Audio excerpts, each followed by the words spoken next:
Hi guys, Legendary Basil Games here. So, I'm gonna make a video on Orochimaru and my theory, an extended theory, as to what kind of person he might be, and what kind of mental disorder he might have. Physical, I'm not going to get into that, because that would make a really long video, and I don't think my phone is truly capable of that. So, to start off, I think that he has PTSD, most likely war veteran type PTSD, which I've described the symptoms in other videos. Basically, what he would have is war-based PTSD. He would also have gang-based PTSD, which I have PTSD based on being in a gang-filled area. And that's what I was telling my therapist a couple days ago, or not a couple days ago, but whenever I had mentioned that. I also had said that that's one of my things. And I'm also what they would call a recovery coach, a peer counselor, because I worked for 6 years in the mental health department, hospital type place. And I have a mental diagnosis, which is PTSD, what they call bipolar, but point is that Orochimaru, he's effed up all on his own, so let's dive into it, shall we? I believe that he has gender dysphoria along with body dysmorphia, which is where his body would start morphing out of its shape, and that's why he has to constantly change forms all the time. Gender dysphoria being the reason why he seeks Sasuke, Itachi, other bodies, because he wants to be a perfect male, which the reason why is probably because he is what they call a hermaphrodite. Also, intersexual is another term that they also use for that. I would know because I am trans in the making. Am I a serial killer? No. I'm actually really gentle on the inside. I don't like nobody messing with me.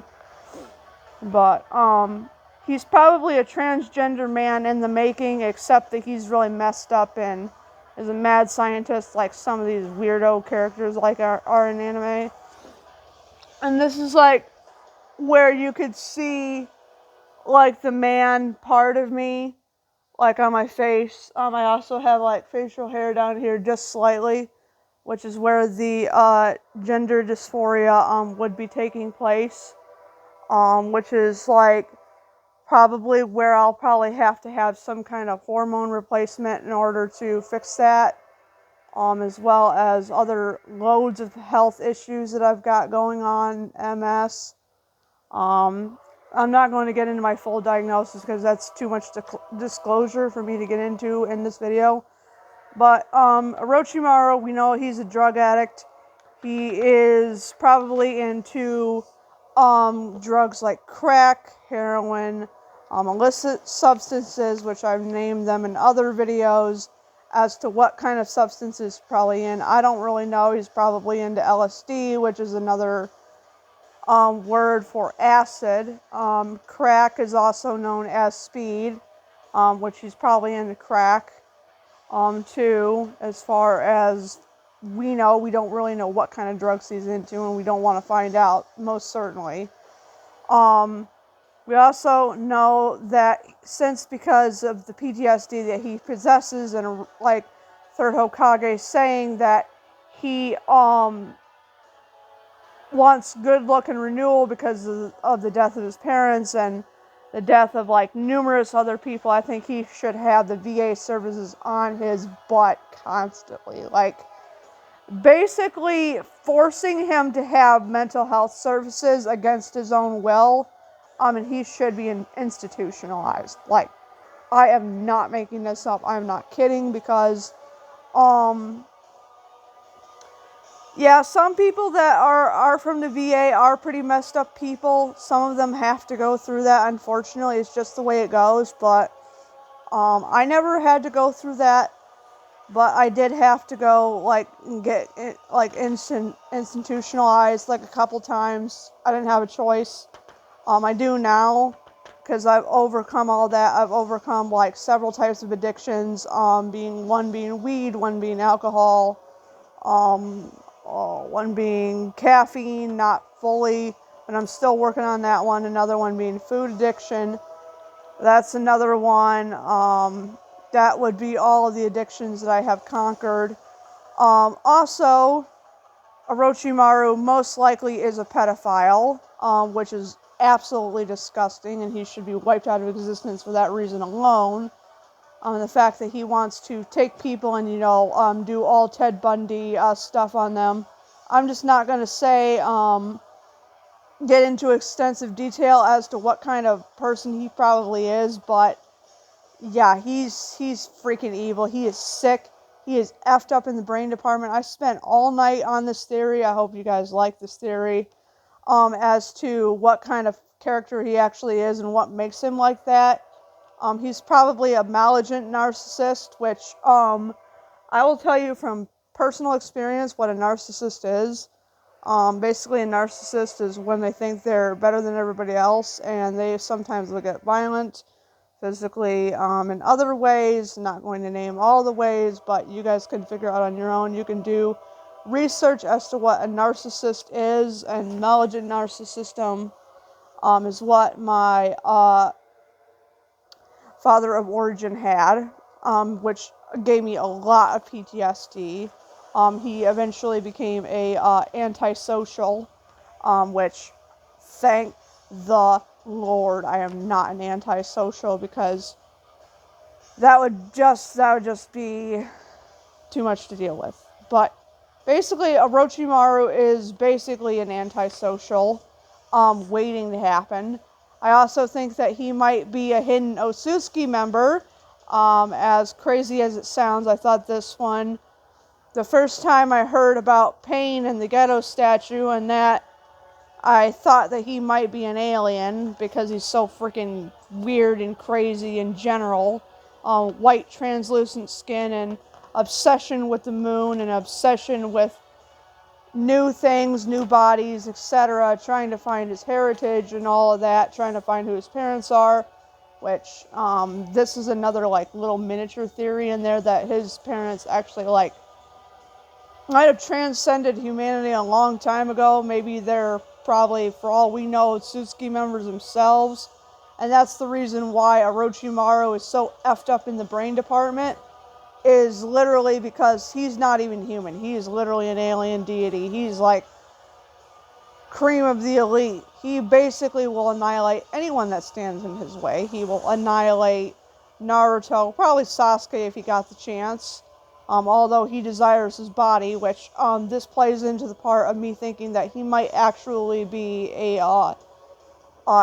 hermaphrodite, all of those terms. He might be a trans person in the making, and that's the reason why he is so effed up in the brain department. And I thought that the reason why he might actually be an Otsutsuki is also because of the fact that he has obsession with the power of the Sharingan, the Rinnegan, all of that stuff. Wants to discover everything known to mankind. Basically wants to become a god, and the fact that third Hokage Hiruzen, basically Hiruzen, the third Hokage, he called him a demon. He could be an incomplete Otsutsuki member. I didn't sleep that much last night, excuse me, but I had to drink a whole crap ton of tea this morning just to get my butt out of bed. But basically, the reason I think that is the reason I think that he's an Otsutsuki, and the reason he looks like he could be incomplete is because of the lack of Byakugan and like the or Rinnegan, whatever they get.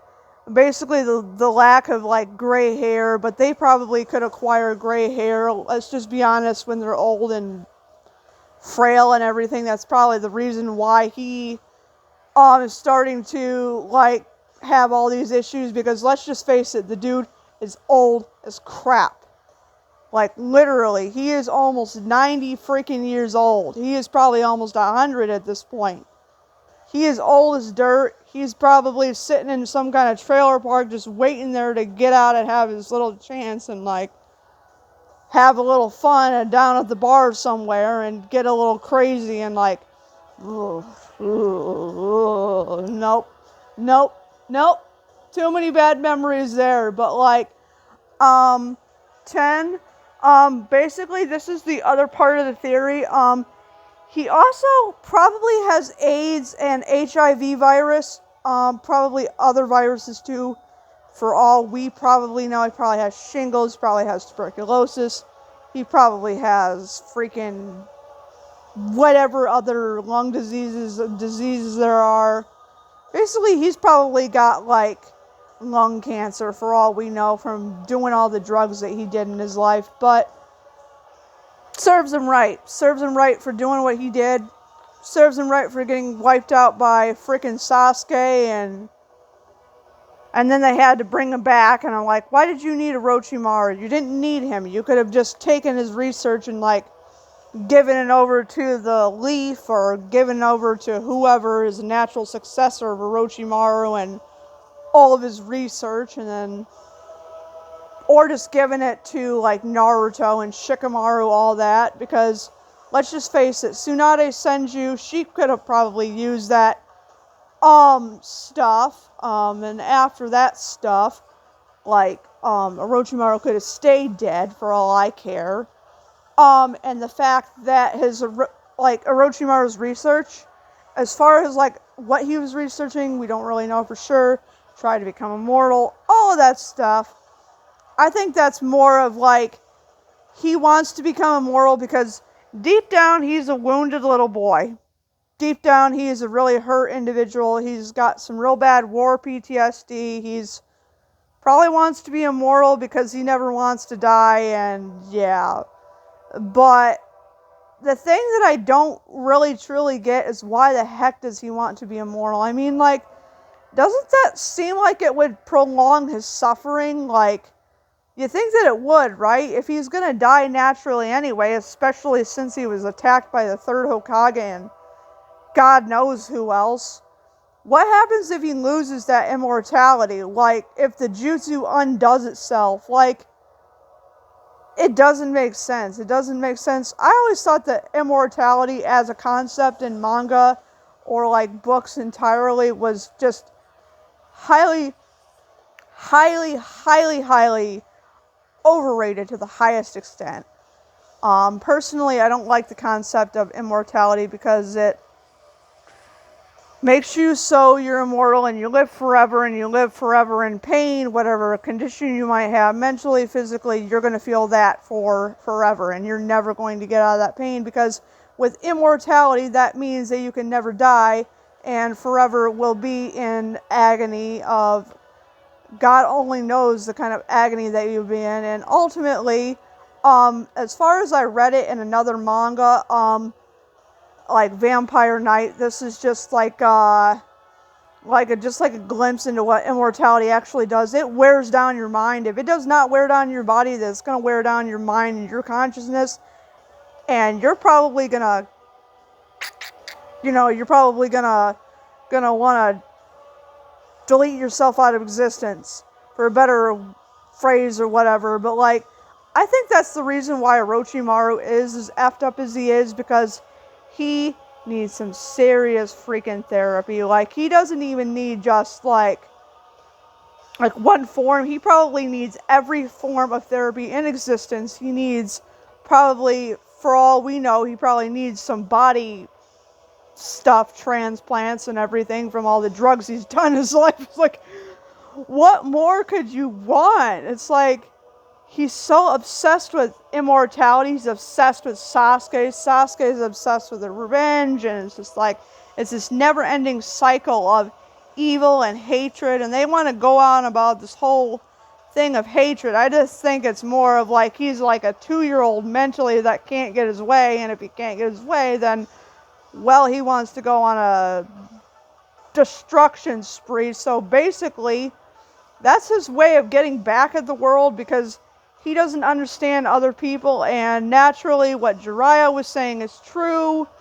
That in the manga, anime, that's another thing that I agree with Jiraiya saying, that he wants to bring people together and teach them how to communicate with each other, etc. So basically, like, he's like the anime's version of a therapist, of a wandering shaman, basically. But yeah, basically that's his primary job and role in life. But he's probably not licensed, but do you really need a license to be a freaking therapist? I mean, like, they'll say, yeah, you need a license to be a therapist. I'm like, come on. You could be somebody who's just a best friend of somebody. You could be a better therapist than a professional would ever be. I mean, I felt this on quite a few occasions. I mean, don't get me wrong, but some of them professionals are not all they're cracked up to be. But had Orochimaru actually sat down there and, like, talked to Tsunade, Jiraiya, probably some of his other war buddies, whatever, he probably could have found out what's actually wrong in his brain department and not turned into a freaking serial killer, for frick's sakes. But yeah, that's just my own personal theory of, like, what kind of screwed up individual he truly is. He lives in a screwed up society that which back then, whenever this time period takes place, is probably in the 80s, let's just face it. A lot of weird stuff went on that during that time period, or 70s, could have been then too, for all we know. Kishimoto doesn't really state the time period of which the story takes place in, but as far as I'm concerned, it's probably more like 70s or 80s for all we know. But, like, that's basically around the time frame that Ted Bundy was around, and, well, did you ever do the research into that one and figure out what kind of creep he was? Yeah, basically that exists as research material, and just don't do it if you don't want to have nightmares. If you don't have a strong stomach, nerves of steel, if you don't have the mentality of a triple reinforced, like, steel concrete personality, then basically you ain't going to be able to handle it, and you're going to probably have a mental breakdown. But yeah, I think that's the reason why Orochimaru is the way he is, because he is very, very, very mentally unstable. And the reason why he's like this is because it all started way back in his childhood when his parents died, were destroyed by some unknown shinobi. We don't even know who they were. For all we know, it could have been like Hiruzen, it could have been Tobirama, it could have been the first Hokage, could have been another Kage even, could have been just some random G.I. Joe figure walking around out on the prairie, just destroying random people because it was war times, things were effed up, as some, like, stuff, if you watch Science Channel, like, watch some World War II history kind of stuff. Yeah, basically it was a effed up time to be living in. It was not good. His was probably, like, if that is the 1970s, then he's probably living through something like the Soviet Union, and, well, we already know that was an effed up time to live in. It was real screwed up back then. And all the stuff that was going on back then and shouldn't have been. So yeah, hand was like super sore. I had to go to the hospital like a couple days ago and had to have a needle put into my hand to have some potassium in my hand to keep my heart moving. But yeah, if you like this video, subscribe to the page, click that notifications bell, comment, do all that fancy stuff, and I'll see you next video. Bye.